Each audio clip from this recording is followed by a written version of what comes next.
यह 10th class के math के ऑल चैप्टर का ऑब्जेक्टिव नोट्स एनएसएस सलाम सर के द्वारा बनाया गया है। यह बिहार बोर्ड के सभी छात्रों के लिए महत्वपूर्ण प्रश्न उत्तर है, इसलिए आप लोग इसे पूरे बिहार के स्टूडेंट को शेयर करें ताकि सबको मदद मिले। धन्यवाद। तो आपको ऑब्जेक्टिव में यहाँ पढ़ाने वाला हूँ हर चैप्टर से, चैप्टर वाइज चैप्टर। ये वास्तविक संख्या का पहला चैप्टर का क्वेश्चन है। परिमेय संख्या और अपरिमेय संख्या का गुणनफल होगा। तो एक परिमेय संख्या का उदाहरण ले 2 और उसके बीच क्या बोला है गुणनफल, तो गुना का चिन्ह देंगे। एक अपरिमेय संख्या का उदाहरण लेंगे 3, दोनों को गुना करने पर 2√3 होगा। ये क्या बनेगा अपरिमेय संख्या। तो अपरिमेय संख्या जब बन रहा है तो इसका आंसर क्या हो जाएगा, बी आंसर हो जाएगा। क्वेश्चन नंबर 2, इनमें कौन सी संख्या अपरिमेय होगा। अपरिमेय संख्या आप जानते होंगे जिसका वर्गमूल ना निकले, तो इसका वर्गमूल निकलेगा 3, इसका वर्गमूल निकलेगा 5, इसका वर्गमूल नहीं निकलेगा, इसका वर्गमूल निकलेगा 7। इसका मतलब नहीं निकला, यह एक अपरिमेय संख्या है। इसको आंसर टिक लगा देंगे। तो नेक्स्ट क्वेश्चन हम लोग पढ़ सकते हैं।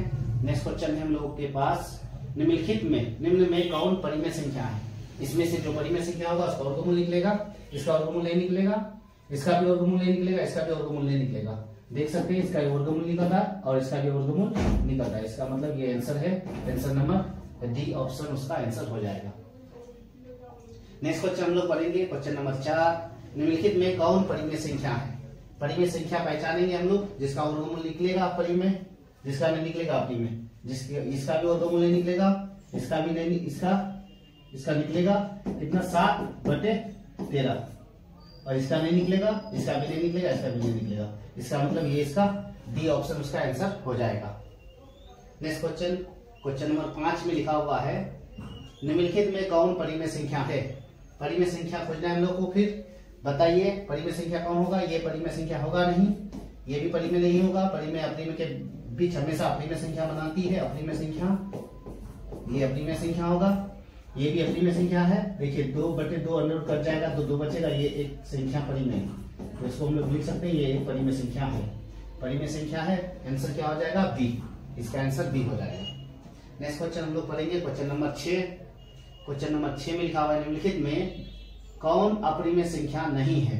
अपरिमेय नहीं है इसका मतलब परिमेय होना चाहिए। देख ये वर्गमूल नहीं निकलेगा, ये भी नहीं है, ये भी नहीं है, तो ये इसका भी वर्गमूल नहीं निकलेगा। इसका मतलब ये परिमेय हो जाएगा। नेक्स्ट क्वेश्चन हम लोग पढ़ेंगे क्वेश्चन नंबर 7, निम्नलिखित में कौन अपरिमेय संख्या है। अपरिमेय संख्या पूछा है हम लोग को, अपरिमेय संख्या चुनना है। जिससे इसका वर्गमूल निकल जाएगा 8, इसका निकलेगा 6, इसका मतलब ये परिमेय है। इसका निकल जाएगा 9, ये भी परिमेय है। इसका निकलेगा 7 और इसका निकल जाएगा 3, ये भी परिमेय संख्या है। यानी 7 और 3 निकलेगा, परिमेय संख्या है। और इसका वर्गमूल निकलेगा पॉइंट में है, इसका मतलब ये एक अपरिमेय संख्या है। इसका आंसर क्या हो जाएगा बी। अच्छी तरह से आप उसको उतार लीजिए। क्वेश्चन नंबर 8 पढ़ेंगे। क्वेश्चन नंबर 8 में लिखा हुआ है, निम्न में कौन अपरिमेय संख्या है। अब अपरिमेय संख्या हम लोग को चुनना है। अपरिमेय संख्या जिसका वर्गमूल ना निकले। जैसे इसका वर्गमूल निकलेगा 7, इसका वर्गमूल निकलेगा 11, ये 7 कट जाएगा 2/3, ये भी परिमेय है, ये भी परिमेय संख्या है। ये पाई का मान है। पाई क्या होता है, हमेशा अपरिमेय संख्या होता है, इसलिए इसको हम लोग क्या लिखेंगे, अपरिमेय संख्या है। एक अपरिमेय संख्या है, आंसर इसका सी हो जाएगा। पढ़ेंगे क्वेश्चन नंबर 9। क्वेश्चन नंबर 9 में लिखा हुआ है, 12/7 एक संख्या है। 12/7, तो सबसे पहले हम लोग देखेंगे इसमें से कौन होगा 12/7। 12/7 एक शांत संख्या होगा। शांत संख्या तो होगा नहीं, ये नहीं होगा, क्योंकि शांत संख्या होने के लिए के बाद अपरिमेय संख्या है। परिमेय का रूप तो है लेकिन परिमेय नहीं दिखाई रहे, ये इसलिए 12/7 इसका क्या हो जाएगा, अपरिमेय संख्या। 12/7 एक अपरिमेय संख्या है। क्वेश्चन नंबर 10, निम्न में किसका दशमलव प्रसार शांत नहीं है। शांत नहीं है, शांत नहीं है इसका मतलब अशांत खोजना है। देखिए शांत अशांत, दशमलव प्रसार का रूप क्या है, दशमलव रूप में 2 भाग होता है, एक शांत और एक अशांत। शांत होने के लिए इस संख्या का हर कम से कम 2 और 5 का रूप होना चाहिए। 2n और 5m का रूप होना चाहिए, रूप होना चाहिए। अब कैसे शांत होता है संख्या, जैसे 5/2 लिए तो ये क्या संख्या शांत है, 2 और 5 का रूप होना चाहिए। 7/10 ले तो 2 और 5 से कटेगा, ये भी शांत है। लेकिन अशांत में कोई भी संख्या 2 और 5 के अलावा कोई अन्य संख्या आ जाए, ये शांत नहीं कहलाएगा। तो हम लोग शांत और अशांत को खोजेंगे। देखिए ये कटेगा, इसका एलसीएम कितना निकल जाएगा, 2 चौके 8, 2 दूना 4, इसका मतलब ये शांत है। इसका भी एलसीएम निकालेंगे हम लोग, 512, 2 से कटेगा, 2 का रूप है ये भी शांत है। इसका भी एलसीएम अगर निकाले हम लोग तो 2 5 से 10, ये भी शांत है। 512 का भी हम लोग एलसीएम निकालेंगे तो 512 भी 2 से कट जाएगा, 2 दूना 4, 2 5 से 10, 2 6 12, 2 12 दूना 24, 8 दूना 16, 2 6 12, 4 दूना 8, 2 32 दूनी 64, 16 दूनी 32, 2 8 16, इसका मतलब ये भी संख्या शांत है। अब इसका ये जो देखेंगे ये 7 का क्यूब है, इसका मतलब 2 और ना ही 2 है ना ही 5 है, ये 7 है, इसका मतलब ये संख्या अशांत हो जाएगा। इसका आंसर ये हो जाएगा, क्योंकि क्वेश्चन बोले शांत नहीं है, शांत नहीं है तो इसका मतलब क्या होना चाहिए, वो शांत खोजने बोला है, तो वो शांत कौन हो जाएगा, ये संख्या अशांत है। ये बाद बाकी ये तीनों संख्या शांत है। अच्छी तरह से देख लीजिए, इसको नोट कर लीजिए। क्वेश्चन नंबर 11 को पढ़ते हैं। इनमें अशांत दशमलव विस्तार है। अशांत कौन है, इसका मतलब जो भी संख्या भी हम लोग पढ़े कि जो संख्या 2 और 5 का रूप हो, जिस संख्या का हर, जैसे 4/10 यानी 2 और 5 का एलसीएम है, यानी जो संख्या का हर 2 और 5 से कट जाए वो संख्या क्या कहलाता है, शांत कहलाता है। तो शांत और शांत का रूप होना चाहिए। तो देखो ये शांत है, 2 से कट जाएगा, ये भी शांत है, 2 से कटेगा, ये भी शांत है, 2 से कटेगा, इसका मतलब इनमें से कोई नहीं इसका आंसर हो जाएगा, इनमें से कोई नहीं इसका आंसर हो जाएगा। बातों को समझिए अच्छी तरह से, उतार लीजिए, नोट कर लीजिए। क्वेश्चन नंबर 12, 6/7 का दशमलव प्रसार होगा। अब 6/7 अभी बताया आप लोगों को कि जिस संख्या का हर 2 और 5 के रूप हो, जो संख्या का हर 2 और 5 का एलसीएम का रूप ले तो वो संख्या शांत कहलाता है। लेकिन यहाँ तो 7 है, 2 और 5 के अलावा अन्य संख्या आ गया, अन्य संख्या अगर आ जाए तो वो संख्या क्या कहलाएगा, वो शांत कहलाएगा। ठीक है, तो ये संख्या क्या हो जाएगा, अशांत। आंसर इसका बी हो जाएगा। नेक्स्ट क्वेश्चन है क्वेश्चन नंबर 13, 25 और 50 का एचसीएफ और एलसीएम के गुणनफल होगा। वेरी इंपॉर्टेंट क्वेश्चन है, बिहार बोर्ड में आ चुका है कई बार, इस बार भी इस साल भी आया था।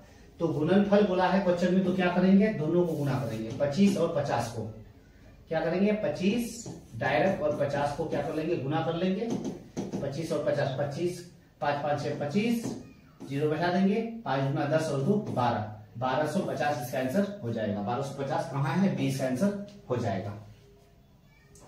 क्वेश्चन नंबर 14, क्वेश्चन नंबर 14 में है इतना है, इसका मतलब ये कौन सी संख्या है, परिमेय संख्या का तो रूप होता नहीं है, ये पूर्णांक संख्या भी नहीं है, सभी भी नहीं है, इसका मतलब ये आंसर इसका अपरिमेय हो जाएगा। अपरिमेय संख्या का पहचान है कि लास्ट में डॉट डॉट अगर लिए, इसका मतलब संख्या बहुत सारा है।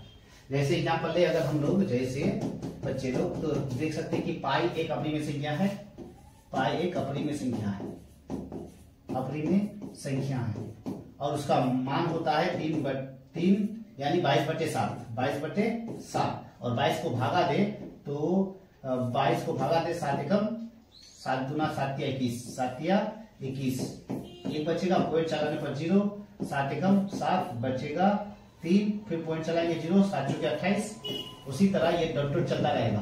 तो इस संख्या को हम लोग क्या कर सकते हैं, इस संख्या को अशांत संख्या या अपरिमेय संख्या कर सकते हैं। अपरिमेय संख्या है ये, अपरिमेय संख्या है। तो ये जब अपरिमेय संख्या है, इसका मतलब जितना भी डॉट डॉट संख्या रहा है तो वो क्या कहलाएगा, अपरिमेय संख्या कहलाएगा। इसके हिसाब से ये एक अपरिमेय संख्या है। उसी तरह नेक्स्ट क्वेश्चन है क्वेश्चन नंबर 15, निम्न में कौन अभाज्य संख्या है। अभाज्य संख्या तुमने बोला है, सबसे पहले भाज्य और अभाज्य को समझ लीजिए।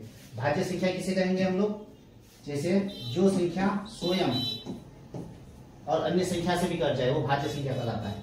जैसे हम लोग 4 सबसे छोटी भाज्य संख्या होती है, उसके बाद 6, 8, 9, यानी जो संख्या स्वयं से भी कटे और अन्य संख्या से भी कट जाए तो ये संख्या क्या कहलाएगा? भाज्य। सपोज ये 4 स्वयं से भी कटेगा और अन्य संख्या से भी कटेगा तो ये क्या है? भाज्य है। 6 अगर एलसीएम तोड़े तो 3 से भी कटेगा, 2 से भी निकलेगा, 6 भी निकलेगा। इसका मतलब ये संख्या भी क्या है? भाज्य। और ये सभी संख्या भाज्य है। और अभाज्य संख्या का पहचान है, अभाज्य संख्या का पहचान है कि उसको हम लोग वो अकेला ही कटेगा, अपने आप से नहीं, और अपने आप के अलावा किसी से नहीं कटेगा, सिर्फ स्वयं से कटेगा। जैसे 2, 3, 5, 7 ये स्वयं से कटेगा और 1 से कटेगा, इसके अलावा और कोई संख्या से नहीं कटेगा। स्वयं से कटेगा और 1 से कटेगा, ऐसी संख्या क्या कहलाता है? अभाज्य संख्या कहलाता है। तो हम लोग को चुनने वाला अभाज्य संख्या क्या है? तो अभाज्य संख्या इनमें से हम लोग देखें अगर तो 23 एक अभाज्य संख्या है, बाद बाकी ये सभी संख्या कट रहा है, कोई न कोई की संख्या से कट रहा है, सभी संख्या कट रहा है। ये 4 से कटेगा, 3 से कटेगा, ये 75, 25 या 75 3 से कट रहा है। तो इसका मतलब ये सभी संख्या कट रहा है अन्य संख्या से भी, और ये 23 किसी से नहीं कट रहा है, स्वयं से कट रहा है और अन्य संख्या से नहीं कट रहा है। तो इसका मतलब ये अभाज्य संख्या है। क्वेश्चन है 16, निम्नलिखित में कौन सी संख्या भाज्य है? फिर भाज्य संख्या चुनने बोला है हम लोगों को, तो भाज्य संख्या चुनेंगे। भाज्य संख्या अभी भाज्य हम लोगों को चुनने बोला है, भाज्य संख्या कौन होगा? ये तो अभाज्य है, देख ये 19 स्वयं से कटेगा और अपने आप से कटेगा, ये 23 अपने आप से कटेगा और 1 से कटेगा, ये अभाज्य है। ये अपने आप से कटेगा और 1 से कटेगा, इसका मतलब वो भी भाज्य है। ये 21 है जो 7 से भी कटेगा, 3 से भी कटेगा, इसका मतलब ये क्या है? भाज्य संख्या है। भाज्य संख्या जो अपनी संख्या से भी कटे, अन्य संख्या से भी कटे, कोई अदर संख्या से भी कट जाए वो भाज्य संख्या कहलाती है। Next question, question number 17।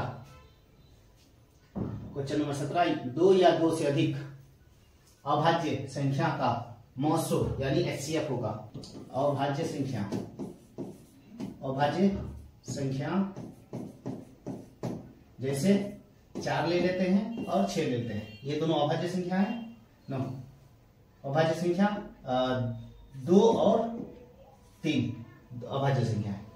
उसके बाद हम लोग इसको क्या निकालेंगे? मौसो निकालेंगे। तो 2 और 3 का एलसीएम तोड़े तो इस तरह से टूटेगा वो।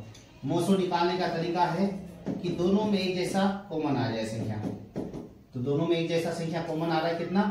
1, यानी 1 हो रहा है, तो इसका मतलब 1 हो जाएगा उसका मौसो। भाज्य संख्या का मौसो, तो भाज्य संख्या का मौसो, भाज्य संख्या पहले लेते हैं। भाज्य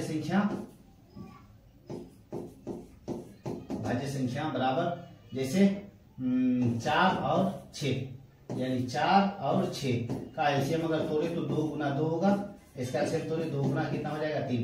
अब हम लोग को निकालने वाला है मौसो, मौसो निकालेंगे। दोनों में से एक समान 2 आ रहा है, इसका मतलब इसका मौसो क्या हो जाएगा? 2 हो जाएगा। आंसर इसका 2 है। निम्नलिखित में कौन शांत दशमलव में परिवर्तनशील है? इसका मतलब शांत हम लोग को संख्या चुनना है।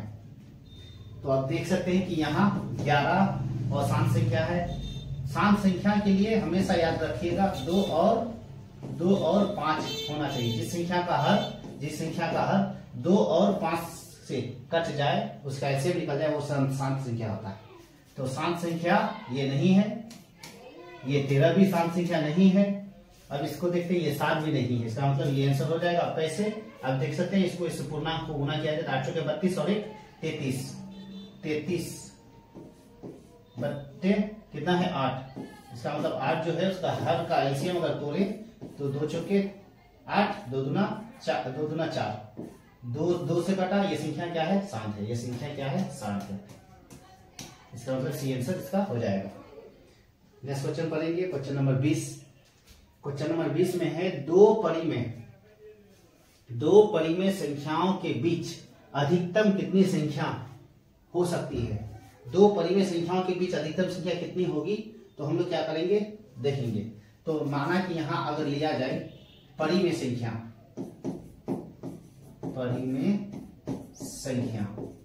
कितना है? 2 परी में संख्या ले। अब ये परी में संख्या 1 2 ले लेते हैं और कितना ले लेते हैं 3, और 2 और 3 के बीच अनंत संख्या होगा। अनंत, हमेशा याद रखिएगा 2 और 3 के बीच, इसके बीच अनगिनत संख्या है, इसको हम लोग हल नहीं कर पाएंगे, अनगिनत संख्या होता है, इसलिए आंसर इसका क्या हो जाएगा, अनंत हो जाएगा। 2 क्रमिक सम संख्याओं का HCF होगा, 2 होना चाहिए और क्रमिक होना चाहिए, 2 संख्या कम से कम, 2 क्रमिक। इसका मतलब क्रमिक का मतलब होता है लगातार,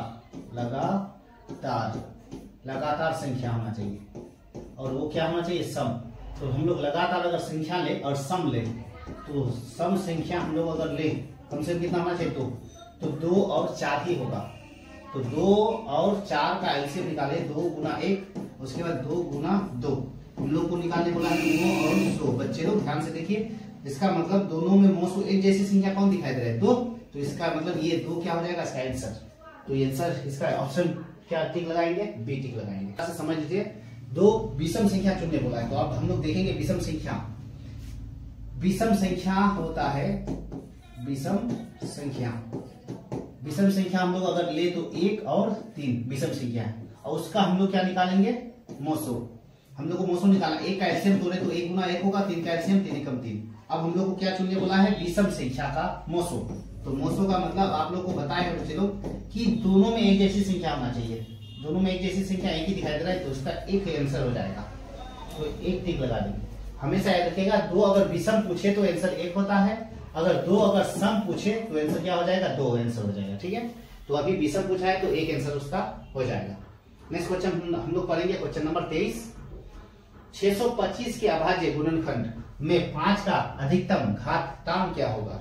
तो 625 का घातांक निकालने बोला। जब भी अगर इस तरह का मैच पूछे आपको घातांक अभाज्य गुणनखंड विधि, तो आपको क्या करना है, एलसीएम निकाल लेना है। एलसीएम निकाल के उसको तोड़ेंगे, 5 एकम 5, 2 5 6, 5 गुना 10, 5 5 6 25, फिर 5 गुना 10, 5 5 6 25, 5 5 6 25, यानी 5 का घात कितना है बच्चे लोग बताइए, 5 का घात कितना है, 4। तो इसका आंसर क्या हो जाएगा, 4 हो जाएगा। 512 के अभाज्य गुणनखंडों में 2 का अधिकतम घातांक क्या होगा, 2 का। फिर क्या करेंगे, अभी जस्ट आप लोगों को बताए 512 का एलसीएम तोड़ेंगे, फिर इसी तरह से आंसर निकलेगा। तो ये आप लोगों के लिए छोड़ रहे हैं, इसको आप लोग हल कीजिए। क्वेश्चन नंबर 25, क्वेश्चन नंबर 25 में लिखा हुआ है 23,750 में 5 का अधिकतम घात क्या होगा। देखिए सेम टू सेम क्वेश्चन है, इसको अधिक से अधिक प्रैक्टिस कीजिए। ये क्वेश्चन आप लोगों के लिए छोड़ रहे हैं, ये सब क्वेश्चन आसान है और बिहार बोर्ड में ये सब आ चुका है, प्रीवियस क्वेश्चन है। उम्मीद करते बना सकते हैं इसको। क्वेश्चन नंबर 26 है, यदि यम धनात्मक पूर्णांक है तो धनात्मक विषम पूर्णांक का रूप होगा। पूर्णांक संख्या होना चाहिए जबकि वो धनात्मक हो, धनात्मक और क्या होना चाहिए, विषम होना चाहिए। धनात्मक का मतलब प्लस होना चाहिए और विषम का मतलब 1 हो या 3 हो या 5 हो, इनमें से होना चाहिए, और संख्या यम वाला होना चाहिए। इसका मतलब एम में 1 हो, 3 हो, 3 हो या 5 हो, इस ऐसी संख्या होना चाहिए। तो एम के साथ ये सब संख्या अगर दिखाई दे तो उसका आंसर हो जाएगा। तो आप देख सकते हैं कि यहाँ सम संख्या है, ये भी सम संख्या है और ये विषम संख्या है, विषम संख्या। इसका मतलब ये इसका आंसर। क्वेश्चन नंबर 27 में है, परिमेय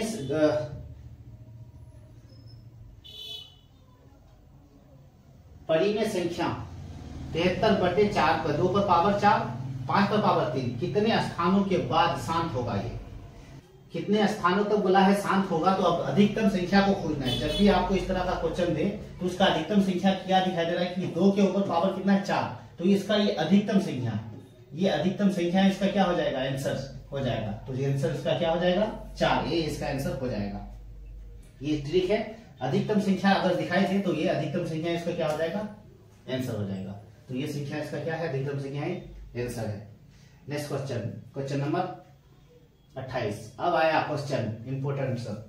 अब यहाँ देख सकते हैं कि इनमें से कौन सी संख्या है। अब ये संख्या कौन सी है, ये संख्या बच्चों को कंफ्यूजन करा देते हैं कि ये सब संख्या को कैसे पहचाने। ये सब संख्या को पहचानने का ट्रिक आपको बता दिए। शांत होने के लिए संख्या क्या चाहिए हम लोग को, शांत होने के लिए उसका हर में कितना होना चाहिए, 2 और 5 से कट जाने चाहिए। 2 और 5 से अगर कट जाए तो संख्या शांत है। देख सकते हैं कि 4 कट रहा है किससे, 2 का पावर है। और उसी तरह 125 किसका पावर है? 5, यानी 125 कितना बार है? 2 बार है, 2 बार। उसी तरह 4 भी कितना बार है? 2 बार है। 4 को तोड़े तो 2 गुना 2 गुना 2 हो जाएगा, इसका मतलब 2 का भाज्य है। और 125 को भी तोड़े तो 5 5 से 25, 5 से 125 होता है, इसका मतलब ये 5 से कट रहा है, ये 5 से कट रहा है, ये 2 से कट रहा है। 2 और 5 से निकले तो इसका मतलब ये संख्या क्या है? शांत है। तो इसका मतलब आंसर ए हो जाएगा, ये संख्या शांत है। 7 पर क्या दिया हुआ है? बारकोड का मान क्या होगा? तो जब भी एक संख्या के ऊपर अगर बारकोड दिया हुआ है, एक संख्या के ऊपर बारकोड, तो उसको पहचानने का ट्रिक है, आप देख सकते हैं बारकोड एक संख्या पर है, इसका मतलब पॉइंट उड़ा देंगे। एक संख्या पर बारकोड है तो एक बार 9 लिखेंगे, तो इसका मतलब 7 बटे कितना हो जाएगा? 9 आंसर हो जाएगा। इसका आंसर ये हो जाएगा। एक संख्या पर बारकोड है, इसका मतलब एक बार 9 देंगे। 2 संख्या पर होगा तो हम लोग 2 बार देंगे, तो ये इसका ट्रिक है। चल क्वेश्चन नंबर हम लोग 30 पढ़ेंगे।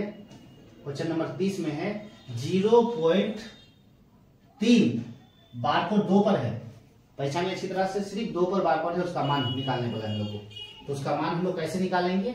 अब पहचाने ध्यान से, 0.3 बारकोड सिर्फ 2 पर है, तो एक संख्या पर बारकोड रहेगा तो हम लोग पॉइंट उड़ाने के बाद एक बार ही 9 लिखेंगे, और इस पर बारकोड नहीं है तो इसका मतलब उसका मान 0 बैठाएंगे। इसका मतलब पता चला 32 बटे कितना हुआ?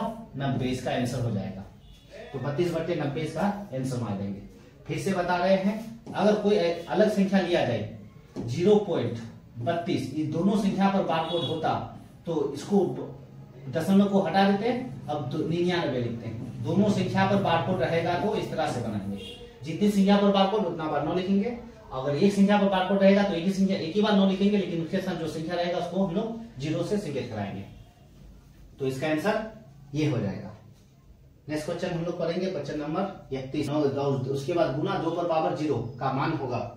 तो इस तरह का मैच जब भी रहे तो आप पहचान लीजिएगा, इन दोनों को गुना करने पर इसका मान क्या निकलता है? हमेशा 1 निकलता है, 1 निकलता है। इसको हम लोग बी टिक लगा देंगे, इसका मान हमेशा 1 होता है। जब भी जितनी भी संख्या रहे उसके ऊपर अगर पावर 0 हो जाए तो हम लोग उसी तरह से हमेशा 1 लिखेंगे। इस तरह से जितनी भी संख्या रहे उसके ऊपर अगर पावर 0 रहे तो इसका मान हमेशा 1 होता है। ठीक है, ये शॉर्टकट ट्रिक है। क्वेश्चन नंबर 32 देखेंगे, कौन सी संख्या पूछा, इनमें से कौन सी संख्या है? कौन सी संख्या पहचाना हम लोग को? 5.2372। इसका मतलब ये संख्या कट चुका है, अच्छी तरह से कटा हुआ संख्या है। और पॉइंट अगर ना रहे, पॉइंट रहे तो अप्रीमेय संख्या हो जाएगा। पॉइंट अगर रहे तो वो संख्या अप्रीमेय, पॉइंट ना रहे तो वो संख्या परिमेय बन जाती है। ठीक है, कोई भी संख्या, क्योंकि हम लोग अगर भाग देते सपोज 2/4 को, इसको अगर भाग देंगे 4 को 2 दूना 4, इसका मतलब ये संख्या डॉट नहीं है, तो इसका मतलब ये संख्या क्या है? परिमेय संख्या है, परिमेय संख्या है। और वही संख्या को अगर ये इसी संख्या को 10/3 को अगर भाग दें हम लोग तो वो 3 तिया 9 चलेगा, 1 बचेगा, फिर पॉइंट चलाएंगे, फिर 3 तिया 9, फिर 1 बचेगा, फिर 3 तिया 9, फिर 3 तिया 9, इसी तरह से आते रहेगा। इसका मतलब डॉट डॉट चलेगा, ये संख्या क्या हो जाएगा? अप्रीमेय हो जाएगा, अप्रीमेय हो जाएगा। तो कहने का मतलब जब भी संख्या को भाग देंगे वो कट जाए, वो संख्या शांत है, परिमेय है। एग्जाम्पल लेते हैं और भी 2 और 5 का, जैसे 2 और 5, 2 और 5, 2 और 5, इसको हम लोग अगर भाग दें 5/2 को, 5/2 को भाग दें तो 2 दूना 4 कटेगा 1, हम लोग पॉइंट चलाएंगे, दशमलव, 2 5 6 10। इसका मतलब देखो डॉट डॉट नहीं है, इसका मतलब ये संख्या परिमेय है। ये संख्या क्या कहलाएगा? किस तरह का? परिमेय संख्या।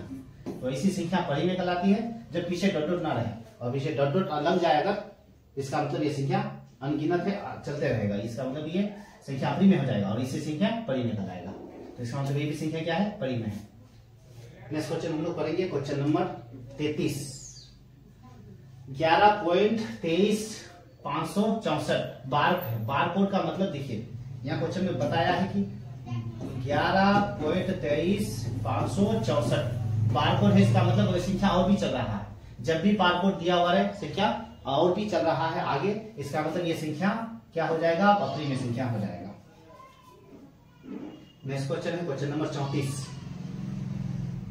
क्वेश्चन नंबर 34 में पूछा है, किसी धनात्मक पूर्णांक a तथा b के लिए a, b का मोसो गुना लोसो निम्न में से किसके बराबर है? अब हम लोग इसको ध्यान से देखेंगे। गुना पूछा है आप लोगों को, स्पष्ट यहाँ बता दिया है, मोसो गुना लोसो। मोसो गुना लोसो इसका मतलब पहली संख्या, इसका तरीका है एक्सीएम गुना एलसीएम। एलसीएम फॉर्मूला ए गुना बी, तो इसका मतलब इसका आंसर हो जाएगा ए। आंसर में क्या लिखा हुआ यहाँ सी ऑप्शन इसका आंसर हो जाएगा। मोसो गुना लोसो बटे ए बी अगर हो तो उस कंडीशन में जब भी इस तरह से रहे इसको हल करेंगे तो हमेशा इसका आंसर ए निकलेगा। अब माना कि इसका मोसो और लोसो कितना निकला, मोसो 2 निकला और लोसो निकल गया 3, और उन दोनों संख्या को गुना करने पर कितना निकलता है, 6 ही निकलता है। यानी 6 बटे 6 काटने पर संख्या कितना निकल जाएगा, 1। ऐसी स्थिति में हमेशा 1 निकलता है, इसलिए इसका आंसर क्या हो जाएगा, 1। क्वेश्चन नंबर 36, महत्तम समापवर्तक गुना लघुत्तम समापवर्तक। कहने का मतलब है महत्तम समापवर्तक एचसीएफ और एलसीएम का गुणनखंड होगा। अब बताइए कि एचसीएफ गुना एलसीएम बराबर क्या होता है। तो एचसीएफ गुना एलसीएम जब भी दिया हुआ रहे उधर बराबर ए गुना बी, पहली संख्या गुना दूसरी संख्या, आंसर इसका भी क्या हो जाएगा, सी। यूक्लिड विभाजन एल्गोरिथम 2 धनात्मक पूर्णांकों के निम्न में से किसे परिकलित करने की तकनीक है। परिकल्पों से बनता है। एल्गोरिथम ने मोसो के सूत्र से मैथ को बनाने से बताया है, जो हम लोग का 1.1 में सबमिट है। तो मोसो विधि से यानी एचसीएफ विधि से यूक्लिड विभाजन सूत्र बनता है। नेक्स्ट क्वेश्चन हम लोग पढ़ेंगे, क्वेश्चन नंबर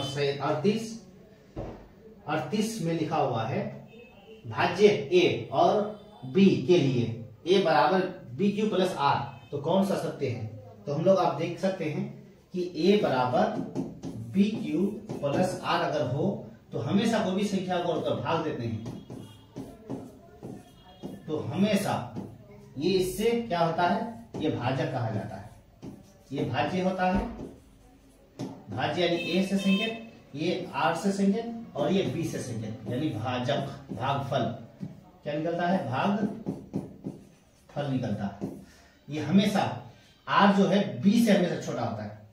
ये क्यू होता है, सॉरी ये बी और ये क्यू होता है, ये क्यू होता है, ठीक है। तो हमेशा बी से यानी 0 से बड़ा या बराबर हो सकता है, किसका मान, आर का मान। कभी शेषफल अगर 0 निकला तो 0 से बराबर आर, 0 से बड़ा या बराबर हो सकता है, लेकिन हमेशा बी बड़ा रहेगा। बी जो है हमेशा बड़ा रहेगा, इसका यही का मतलब है। तो इस कंडीशन में ये आंसर उसका हो जाएगा, बी हमेशा बड़ा होता है, लेकिन 0 और आर हमेशा कभी बराबर भी हो सकता है तो बराबर भी हो सकता है। इस कंडीशन में आंसर इसका क्या हो जाएगा, ए हो जाएगा। नेक्स्ट क्वेश्चन हम लोग पढ़ेंगे, क्वेश्चन नंबर 39। संख्या पर बारकोड है, आप लोगों को पता है, इसका मतलब 0.13 जो है इसको पॉइंट उड़ाने पर 2 हो जाएगा 9, इसका मतलब 13 बटे कितना हो जाएगा, 9 हो जाएगा। इसका आंसर बी हो जाएगा, ठीक है। नेक्स्ट क्वेश्चन हम लोग पढ़ेंगे, क्वेश्चन नंबर 40।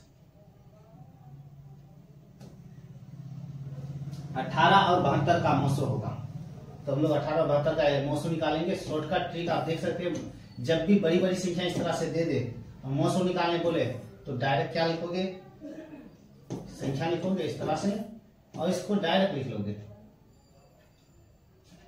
18 एकम 18, 18 चौके 72। इसका मतलब दोनों संख्या किससे कट के खत्म हुआ, दोनों ही संख्या 18 से खत्म हो चुका है, इसलिए एचसीएफ बराबर हम लोग का 18 हो जाएगा। सबसे नया ट्रिक है एचसीएफ निकालने का ट्रिक है, यानी मोसो निकालने का। दोनों संख्या जब भी बोले डायरेक्ट काटोगे, एलसीएम उसका हो जाएगा। क्वेश्चन नंबर 41, यदि Q और P और Q 2 अभाज्य संख्या है तो उनका मोसो होगा। 2 अभाज्य संख्या है तो उसका मोसो क्या होगा, आप लोग को अभी जस्ट हम लोग बता दिए। अभाज्य संख्या हम लोग अगर ले, अभाज्य संख्या अगर ले तो हम लोग अभाज्य संख्या में कितना ले सकते हैं, 2 और 3। 2 और 3 जब भी अभाज्य बोले इसका मतलब इसका मोसो क्या हो जाएगा, हमेशा 1 होगा। 2 गुना 1 और 3 का मोसो निकाले तो 3 गुना 1, तो एक जैसी संख्या ही क्या कहलाता है, एक जैसी संख्या ही मोसो कहलाता है। इसका मतलब मोसो बराबर क्या हो जाएगा, 1 हो जाएगा। एक इसका आंसर है। नेक्स्ट क्वेश्चन है क्वेश्चन नंबर 42 में है महत्तम समापवर्तक PQ गुना लघुत्तम समापवर्तक Q के बराबर है। तो बताइए कि अब ये गुना अभी P और Q का नाम लिया है, जबकि हम लोग को HCF गुना LCM ऐसा पूछा है। इसका मतलब है कि पहली संख्या गुना फिर दूसरी संख्या, आंसर यही हो जाएगा। A और B की जगह क्या दिया है हम लोग को, P और Q दिया है, इसके बीच गुना रहेगा। नेक्स्ट क्वेश्चन है हम लोग का क्वेश्चन नंबर 43। यदि P एक धनात्मक पूर्णांक है तो धनात्मक सम पूर्णांक का रूप होगा। तो हम लोग क्या करेंगे, इसको बनाएंगे। तो सबसे पहले आप समझ लीजिए कि हम लोग को धनात्मक पूर्णांक तो पूछा है, लेकिन यहाँ धनात्मक पूर्णांक का क्या पूछा है, सम पूछा है। आप लोग को जस्ट पूछे सम का मतलब क्या होता है, जोड़ा वाली संख्या में से जो 2 से कट जाए, 2 4 6। तो 2 4 6 कहाँ दिखाई दे रहा है, देखो 2p है 3p है, ये तो 1 है, यहाँ भी 1 है, ये भी विषम ये भी विषम, ये भी नहीं ये भी नहीं ये भी नहीं, इसका मतलब ये इसका आंसर हो जाएगा।